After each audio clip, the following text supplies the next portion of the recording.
16. Partition of Bengal. The conditions for the emergence of militant nationalism had thus developed when in 1905 the partition of Bengal was announced and the Indian national movement entered its second stage. On the 20th of July 1905, Lord Curzon issued an order dividing the rest of Bengal with a population of 54 million, of whom 18 million were Bengalis and 36 million Biharis and Orias. It was said that the existing province of Bengal was too big to be efficiently administered by a single provincial government. However, the officials who worked out the plan had also other political ends in view. They hoped to stem the rising tide of nationalism in Bengal, considered at the time to be the nerve center of Indian nationalism. Risley, Home Secretary to the Government of India, wrote in an official note on the 6th of December 1904, "As Bengal united is a power, Bengal divided will pull in several different ways. One of our main objective is to split up and thereby to weaken a solid body of opponents to our rule." The Indian National Congress and the nationalists of Bengal firmly opposed the partition. Within Bengal, different sections of the population, zamindars, merchants, lawyers, students, the city poor, and even women, rose up in spontaneous opposition to the partition of their province. The nationalists saw the act of partition as a challenge to Indian nationalism and not merely an administrative measure. They saw that it was a deliberate attempt to divide the Bengali territorial and on religious grounds, for in the eastern part Muslims would be in a big majority and in the western part Hindus, and thus to disrupt and weaken nationalism in Bengal. It would also be a big blow to the growth of Bengali language and culture. They pointed out that administrative efficiency could have been better secured by separating the Hindi-speaking Bihar and the Oriya-speaking Orissa from the Bengali-speaking part of the province. Moreover, the official step had been taken in utter disregard of public opinion. Thus the vehemence of Bengal's protest against the partition is explained by the fact that it was a blow to the sentiments of very sensitive and courageous people. The anti-partition movement. The anti-partition movement was the work of the entire national leadership of Bengal and not of any one section. Its most prominent leaders at the initial stage were moderate leaders like Surendranath Banerjee and Krishna Kumar Mitra. Militants and revolutionary nationalists took over in the later stages. In fact, both the moderate and militant nationalists cooperated with one another during the course of the movement. The anti-partition movement was initiated on 7th of August, 1905. On the day a massive demonstration against partition was organized in the town hall in Calcutta. From this meeting delegates dispersed to spread the movement to the rest of the province. The partition took effect on 16th of October, 1905. The leaders of the protest movement declared it to be a day of national mourning throughout Bengal. It was observed as a day of fasting. There was a hardal in Calcutta. People walked barefooted and bathed in the Ganga in the morning hours. Rabindranath Tagore composed the national song Amar Sona Bangla for the occasion, which was sung by huge crowds parading the streets. This song was adopted as its national anthem by Bangladesh in 1971 after liberation. The streets of Calcutta were full of the cries of Vande Mataram, which overnight became the national song of Bengal and which was sung to become the theme song of the national movement. The ceremony of Raksha Bandhan was utilized in a new way. Hindus and Muslims tied the rakhi on one another's wrists as a symbol of the unbreakable unity of the Bengalis and of the two halves of Bengal. In the afternoon, there was a great demonstration when the veteran leader Anand Mohan Bose laid the foundation of a federation hall to mark the indestructible unity of Bengal.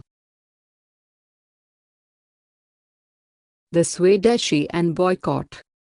The Bengal leaders felt that more demonstrations, public meetings and revolutions were not likely to have much effect on the rulers.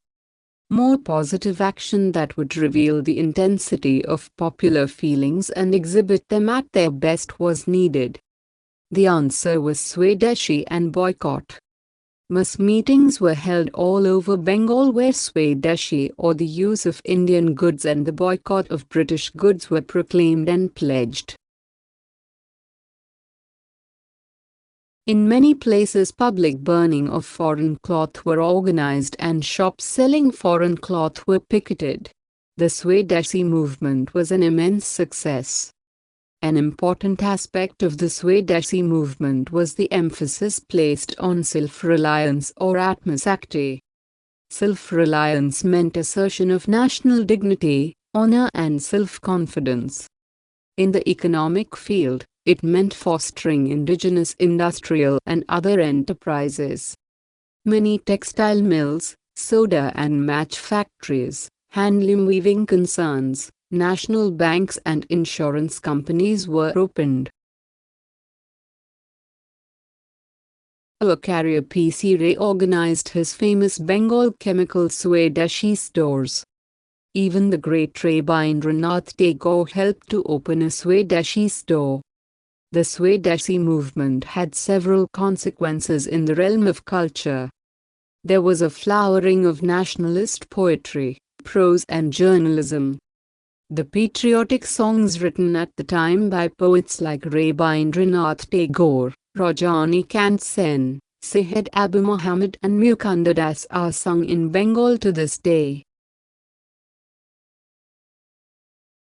Another self-reliant, constructive activity undertaken at the time was that of national education. National educational institutes where literary, technical or physical education was imparted were opened by nationalists who regarded the existing system of education a denationalizing and, in any case, inadequate.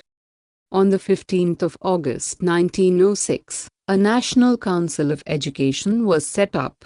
A national college with Aurobindo Ghosh as principal was started in Calcutta. Role of students, women, Muslims and the masses. A prominent part in the Swadeshi agitation was played by the students of Bengal. They practiced and propagated Swadeshi and took the lead in organizing picketing of shops selling foreign cloth. The government made every attempt to suppress the students. Orders were issued to penalize those schools and colleges whose students took an active part in the Swadeshi agitation. Their grants in aid and other privileges were to be withdrawn, they were to be disaffiliated. Their students were not to be permitted to compete for scholarships and were to be barred from all services under the government. Disciplinary action was taken against students found guilty of participating in the nationalist agitation. Many of them were fined, expelled from schools and colleges, arrested and sometimes beaten by the police with lathis. A remarkable aspect of the Swadeshi agitation was the active participation of women in the movement. The traditionally home-centered women of the urban middle classes joined processions and picketing. From then on they were to take an active part in the nationalist movement. Many prominent Muslims joined the Swadeshi movement, including Abdul Rasul, the famous barrister, Liaquat Hussain, the popular agitator and Ghaznavi, the businessman. Maulana Abul Kalam Azad joined one of the revolutionary terrorist groups. Many other middle and upper class Muslims, however, remained neutral or, led by the Nawab of Dhaka, who was given a loan of Rs. 14 lakh by the Government of India, even supported partition on the plea that East Bengal would have a Muslim majority. In this communal attitude, the Nawab of Dhaka and others were encouraged by the officials. In a speech at Dhaka, Lord Curzon declared that one of the reasons for the partition was to invest the Mohammedans in eastern Bengal with a unity which they had not enjoyed since the days of the old Muslim viceroys and kings. All India aspect of the movement. The cry to Swadeshi and Swaraj was soon taken up by other provinces of India. Movements in support of Bengal's unity and boycott of foreign goods were organized in Bombay, Madras and North India. The leading role in spreading the Swadeshi movement to the rest of the country was played by Tilak. Tilak quickly saw that with the inauguration of this movement in Bengal a new chapter in the history of Indian rationalism had opened. Here was a challenge and an opportunity to lead to a popular struggle against the British Raj and to unite the entire country in one bond of common sympathy.